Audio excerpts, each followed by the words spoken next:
Hi everybody, it's Barry and from Turning the Page, and thanks for joining me again with this ongoing blog podcast, whatever you want to call it. Actually, I was looking at my records the other day, and I realised that I've done 400 published blog posts now. I was like, whoa, that's pretty incredible. And this one I'm going to share with you today is 402. So happy birthday to Turning the Page. But today's blog or podcast or whatever you want to call it is about criticism. And we all, sadly face criticism at times. And at times it can be really hard on the soul to be criticised and knocked down and bruised and beaten up. And you got to think, well, how do we handle criticism? And I remember I was in a meeting with a guy one time that I was supporting, and we were trying to solve a few problems, and his wife was there with him. And every solution that he suggested, even simple little things, it was shot down. And it was like he was encountering one cat scratch after another. He'd say a few words, and the critic would speak 500 back. The poor guy, I thought, I wondered what it was like to be alone with this woman. No wonder he was depressed, anxious, and quite frankly, stuck. Criticism can strangle the heart till it gives up and doesn't try anymore. The words of a critic start to be believed as truth in your very own being, and your inner critic actually starts negating who you are, and you're on a downward spiral. And look, some people, I believe, don't know how to give encouragement and praise. They think if they do give praise and encouragement, it might just go to your head. So in a warped kind of way, they think that they're doing you a service by not encouraging you. that you need to be put into line. You can't have you getting a big head, they say. The thing is that when someone is continually and routinely criticised, it becomes a matter of the heart, that seat of the emotions, and courage is slowly sapped out of the heart, and despair begins to grow. And in that word courage, we actually find the word core, which actually literally means heart. To have courage means to have heart. And criticism just sucks the life out of the heart. What is your heart like when you've been criticised? Does it in some way feel bruised and battered like it has been in a fight with a schoolyard bully? Or maybe it feels exhausted like a blown out candle that all that is left is like a faint little glow and some wispy smoke. Look, there's a beautiful passage in the book of Isaiah. It's an ancient passage, and it talks about Jesus. And it's this passage here in Isaiah 42, verse 3. A bruised reed he will not break, and a smouldering wick he will not snuff out. In faithfulness he will bring forth justice. And look, I want you to imagine you're looking at a swamp full of reeds, and a wild storm full of energy comes through. And because they are tall and vulnerable, they have been bruised and battered in those strong winds. And they are now struggling to get themselves back to full glory and purpose. And if you come over to the website and have a look at the blog post at turningthepage.co.nz, you'll see a picture of reeds. And they're standing up there and they're beautiful. But these reeds have been bruised by a strong wind. And in the picture, I want you to imagine Christ coming to that stand of reeds, and there's such a gentleness to his approach that he walks through them, but he doesn't break a single one. Instead, the very presence of him being there with them in their bruised state helps them to recover. You will recover. I'm with you. Let's do this together. The second imagery is that of a smouldering wick, and a candle that was once glowing bright with light and purpose has been blown out by energetic, buffeting winds of criticism. You know what it's like, eh? And on the website, I've got a little picture of wispy smoke. And there is nothing left but wisps of faint small ash floating away. And there might be a small little glow, hunting for oxygen to reignite, but nothing comes. And the Christ won't come and stub it out. That's really important. Jesus is not going to come and stub out that little glow.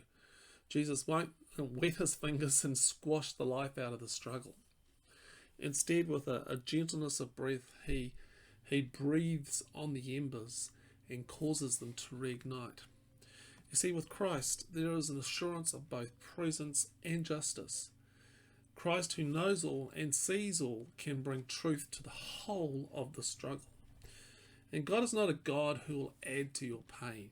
Look, so often many people feel that in their deepest pain that God is also judging them, that along with the battering from the storms of life, that God is also harshly judging them and raining down punishment. Look, God never ever adds criticism to our earthly load. Look, I can be assured that in my heart, which has been bruised and blown about, that God won't add to the pain. So, how do we handle criticism? Well, firstly, in the best sense of the word critique, there is value in having someone or something analysed and assessed. We can learn valuable lessons from someone who is willing to give good and helpful feedback. The problem comes when the energy changes from being helpful to being harsh, to being abusive. It's an energy and a power dynamic that's happening.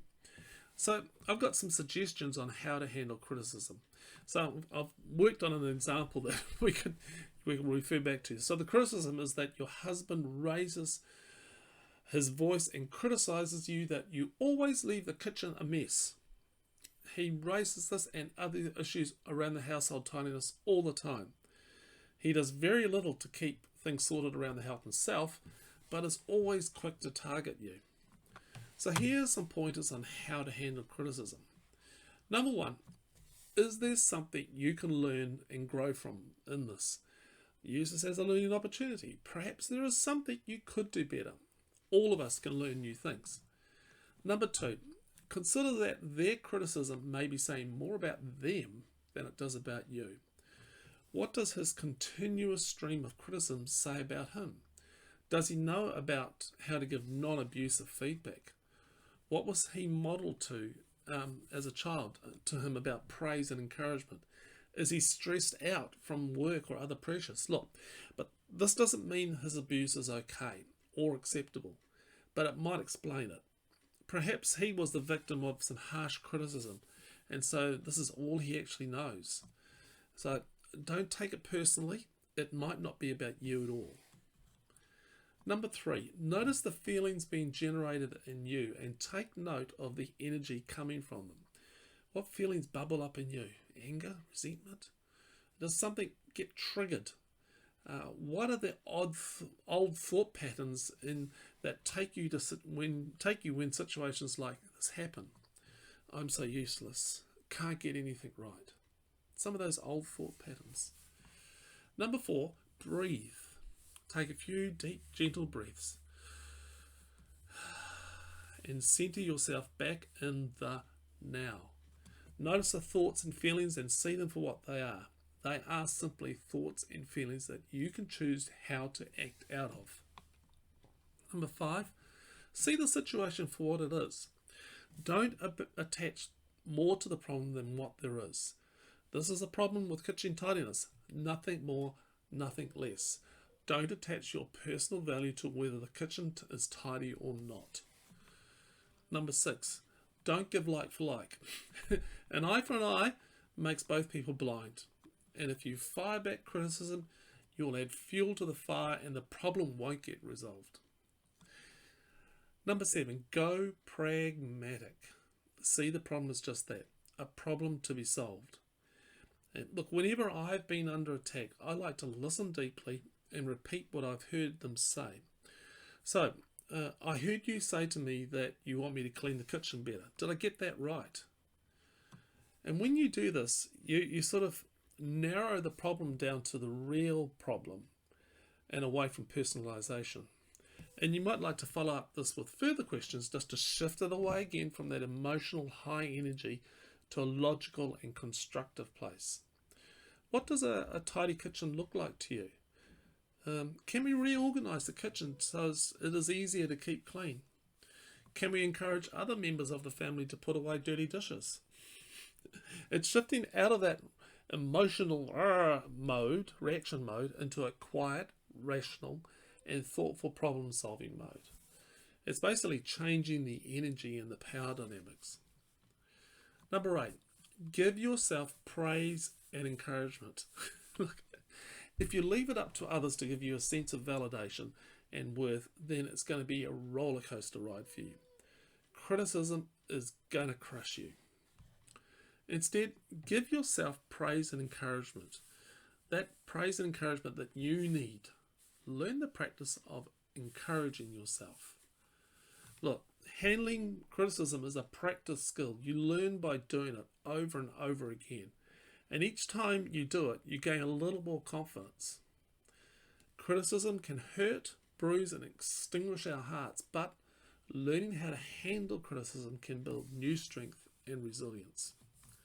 Perhaps you are a critical person. Perhaps you are a person that likes to dish it out. Well, here's some questions for you to consider. Are your expectations of others realistic? Have you listened well before handing out a criticism? What is the emotional energy that is under the criticism? Where have you learned these criticism behaviours from?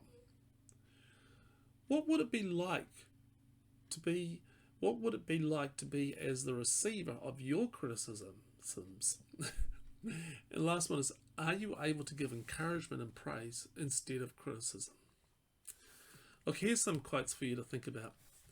Praise and encouragement is much more effective in changing others' behaviour than is criticism. But which do you use on yourself? David Riddell. Encouragement breeds encouragement. Be sure to give it to your spouse before looking for some yourself. Dave Riddell.